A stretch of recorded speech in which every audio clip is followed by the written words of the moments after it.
हम मौजूद हैं बीजेपी हेडक्वार्टर के बाहर और आज बीजेपी के राष्ट्रीय प्रवक्ता शहजाद पूनावाला ने यहां पे प्रेस कॉन्फ्रेंस की है, जहां उन्होंने इंडी गठबंधन पे जमकर हमला बोला। पाकिस्तान को कहते थे कि पाकिस्तान तू मेरा भाईजान। आज कांग्रेस पार्टी बन चुकी है बांग्लादेश की कदरदान और इसका भी आज सामने प्रमाण आ चुका है। मित्रों, जुबान पर संविधान रखने वाले मन में वोट बैंक की दुकान इस केवल बांग्लादेशी अवैध घुसपैठियों के साथ ही नहीं, केवल रोहिंग्याओं के साथ ही नहीं, बल्कि ऑफिशियली कांग्रेस पार्टी किस प्रकार से भारत के टुकड़े टुकड़े एजेंडे में उतर आई है, इसका प्रमाण सामने आया।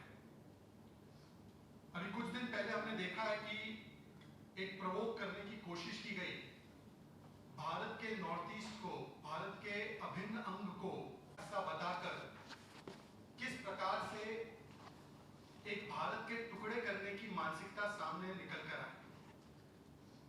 और कांग्रेस पार्टी जो लगातार कितने वर्षों में है, जिसने अभी अभी किस प्रकार से भारत के नॉर्थ ईस्ट, खास करके असम को भारत से अलग करने का, खंड खंड करने का, टुकड़े टुकड़े करने का अभी एक प्रोवोकेटिव जेस्चर भी किया है।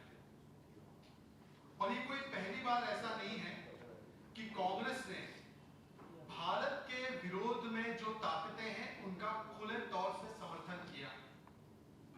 इससे पहले तो हमने देखा ही है कि कांग्रेस का पाकिस्तान और किस प्रकार से पाकिस्तानी एजेंडे के साथ रिश्ता रहा है। 26/11 में पाकिस्तान पर कोई कार्रवाई नहीं करना, 26/11 के लिए पाकिस्तान को क्लीन चिट देना, सॉफ्ट कॉर्नर रखना। जिस प्रकार से बांग्लादेशी घुसपैठियों के साथ साथ आज खुलकर कांग्रेस पार्टी उस समय पर समर्थन दे रही है एक बांग्लादेश का, जब वहां से भारत को टुकड़े करने की और भारत के हिस्से हिस्से करने की बात आई है। और ये कोई संयोग नहीं है, ये सोचा समझा प्रयोग और उद्योग बन चुका है, वोट बैंक का उद्योग।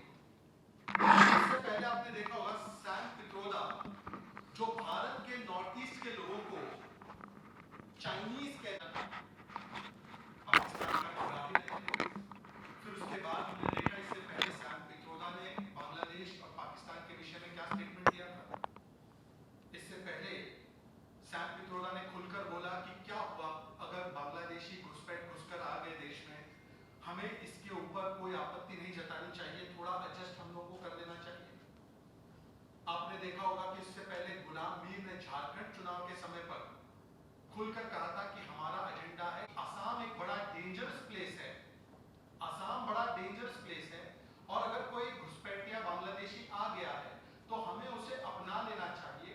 उसका भी तो ये जमीन है, उसकी भी तो ये जगह है, उसकी भी तो दुनिया है।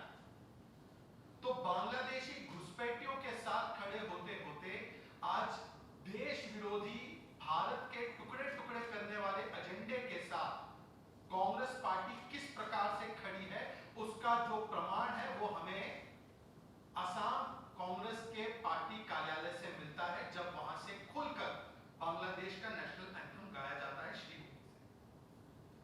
और आप देखिए, कहा कि ये असम के यूथ में कौन सा टैलेंट है। ये कांग्रेस पार्टी वही पार्टी है जिसने भूपेन हजारिका जी का भी अपमान किया।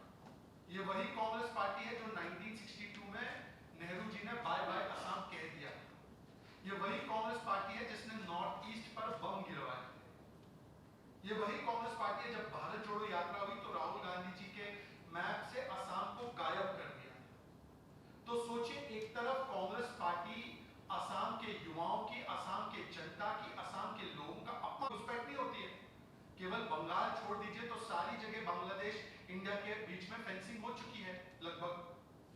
तो आज जिस प्रकार से बांग्लादेशी बी से डिलीट और डी से डिपोर्ट करती है इलीगल्स को, घुसपैठियों को, तो कांग्रेस बोलती है डी से हम डिवाइड करेंगे, डी से हम डिस्टोर्ट करेंगे और डी से हम डिफेंड करेंगे इलीगल्स। और इसी श्रृंखला में आज कांग्रेस पार्टी ने ऑफिशियली अपना स्टैंड घोषित कर दिया है, जो भारत विरोधी स्टैंड है।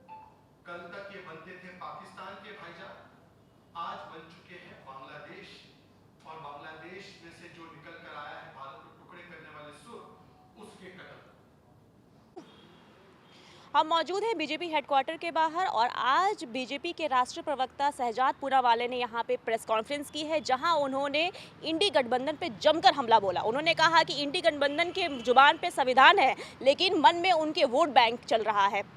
वही उन्होंने विपक्षी दलों पे भी जमकर निशाना साधा है। उन्होंने कहा है कि सर के नाम पे इलेक्शन कमीशन को धमकाने की कोशिश की जा रही है और समाजवादी पार्टी भी इसी तरीके की प्रक्रिया लगातार देता आया हुआ है।